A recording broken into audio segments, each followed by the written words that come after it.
मेरा बहुत बहुत प्रणाम। आप सभी भक्तों को मेरा प्रणाम। आप इतनी संख्या में यहाँ आए हैं और आदरणीय धीरेन्द्र शास्त्री जी को बहुत बहुत शुभकामनाएं, क्योंकि आप बहुत कठिन कार्य करने जा रहे हैं। 18 अध्याय 700 श्लोक और उसके बाद भी भगवान को विराट रूप दिखाना पड़ा था, तब जाके अर्जुन ने शस्त्र उठाए थे। तो हिंदू जगाना इतना आसान नहीं है, बहुत मेहनत का कार्य है, पर ये कार्य वो कर रहे हैं और हम सभी उनका साथ दे रहे हैं इसमें। पर मैं एक ही बात कहना चाहूंगी आप सभी से, इस यात्रा में आप सभी शामिल हैं।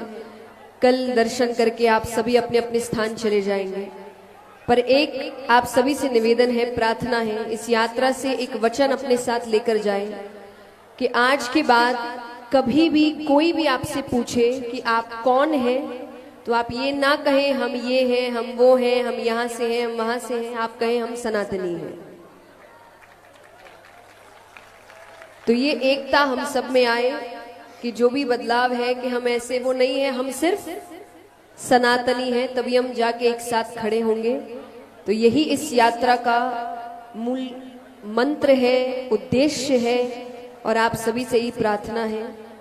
और मैं अपनी बात यही कहकर विराम करना चाहूंगी कि आप सबका उत्साह देखकर और कल इस यात्रा को सफल देखकर पूरी दुनिया में एक ही संदेश जाएगा हम सभी सनातनियों की तरफ से। पतवार के बिना ही मेरी नाव चल रही है, हैरान है जमाना, मंजिल भी मिल रही है, करता नहीं मैं कुछ भी, सब काम हो रहा है, करते हो तुम कन्हैया,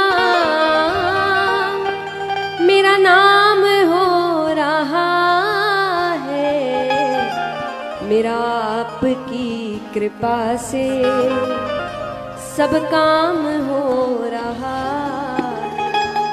बोलिए कृष्ण कन्हैया लाल की जय जय सिया राम। अब हम पूज्य गुरुदेव भगवान महाराज जी से चरणों में प्रार्थना करते हैं। महाराज जी का क्षमा चाहते, हम सबके मध्य में परमार्थ निकेतन से परम पूज्य श्री चिदानंद मुनि जी महाराज का आगमन हुआ है।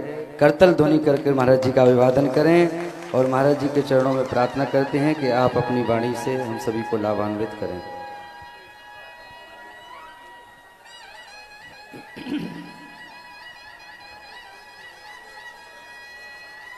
भारत माता की, दोनों हाथ उठा के शाबाश। अभी यात्रा की शुरुआत है, तो दोनों हाथ उठा के ऊर्जा का अनुभव करें और इस पूरे विश्व को ऊर्जा का अनुभव कराएं। भारत माता की वंदे वंदे, सनातन धर्म की हर हर महान। मुझे बड़ी प्रसन्नता है आज भारत के सभी युवा संतों के बीच में, और जो अपने आप को युवा समझते हैं, उन सब के बीच में बैठकर इस युवा भारत को युवा बनाए रखने के लिए ये सनातन यात्रा है। जितने भी लोग हैं सभी लोग धक्का ना दें एक दूसरे को। अब ये धक्का देने का समय नहीं है भैया, अब ये समय आया है जब एक दूसरे के साथ रहकर इस यात्रा को आगे बढ़ाना है। ये सनातन एकता की यात्रा नहीं, बल्कि सबको एक होने की यात्रा है, सबके साथ एक होने की यात्रा है। सनातन यात्रा का मतलब है संसार की यात्रा, सबकी यात्रा, सारे समाजों की यात्रा, एक हो जाने की यात्रा। समय आया है। एक युवा ने सबसे बढ़िया बात यह की है, पहली बार एक युवा तापस कुमार ने, बागेश्वर सरकार ने पूरे भारत के युवा संतों को भी एक करने का जो दर्शन कराया है, आज इसी की आवश्यकता है। संत मिलते थे, सब मिलते थे, लेकिन कई बार युवा सन्यासी, युवा कथाकार, युवा चिंतन कराने वाले, चिंतन देने वाले कई बार अलग अलग दिशाओं में काम कर रहे थे, लेकिन सनातन एकता यात्रा से अब सब एक दिशा में काम करेंगे कि अब भारत को इस सनातन के उन मंत्रों से जोड़ना है जो सबके लिए हैं। सच तो ये है, सनातन की यात्रा, मैं इसलिए कह रहा हूं ये सबकी यात्रा है, क्योंकि सनातन धर्म में एक बात बड़ी विशेष है, वो ये है सर्वे भवन्तु सुखिनः की यात्रा है ये। आप देखिए, मैं किसी का विरोध नहीं करता हूं, लेकिन यदि आप एक धर्म को मानते हैं और यदि उसी धर्म को मानते हैं तो आप जरूरी नहीं है कि स्वर्ग में पहुंचेंगे, और एक दूसरा धर्म है उसको भी यदि आप मानते हैं केवल, तभी आप जन्नत में पहुंच सकते हैं। लेकिन सनातन की यात्रा कहती है कि अपने अपने धर्म को मानो, नो प्रॉब्लम, अपने ग्रंथ को मानो, नो प्रॉब्लम, लेकिन सनातन विचार शैली को मानिए, और वो शैली है कि हम सब एक हैं। देव भक्ति अपने अपने ढंग से करो, अपने अपने दिलों में, अपने अपने घरों में, अपने अपने मंदिरों में, अपने अपने ढंग से शास्त्रानुसार करो, लेकिन देशभक्ति सब मिलकर करो। इस समय देशभक्ति की यात्रा की आवश्यकता है, इसलिए मुझे अच्छा लगा यात्रा में रोज हर दिन राष्ट्रगान से शुरुआत होती है और राष्ट्रगान से ही पूर्ण होती है। आज इसी की आवश्यकता है, और मुझे यह भी प्रसन्नता है कि आज अगर आप देखेंगे एक ऐसा तापस कुमार जिसको मैं कहता हूं कभी कभी समय समय पर कोई जन्म नहीं लेता है बल्कि उनको उतारा जाता है। एक बड़ा प्यारा गाना था, कभी कभी मेरे दिल में ख्याल आता है, गाना था ना, तुम्हें जमीन पे उतारा गया है सब के लिए, कभी कभी मेरे दिल में ख्याल आता है। आपको नहीं लगता है क्या? जोरदार तालियां बजाइए जिनको आज सनातन समाज को एक करने के लिए, पूरे भारत को एक करने के लिए उतारा गया है।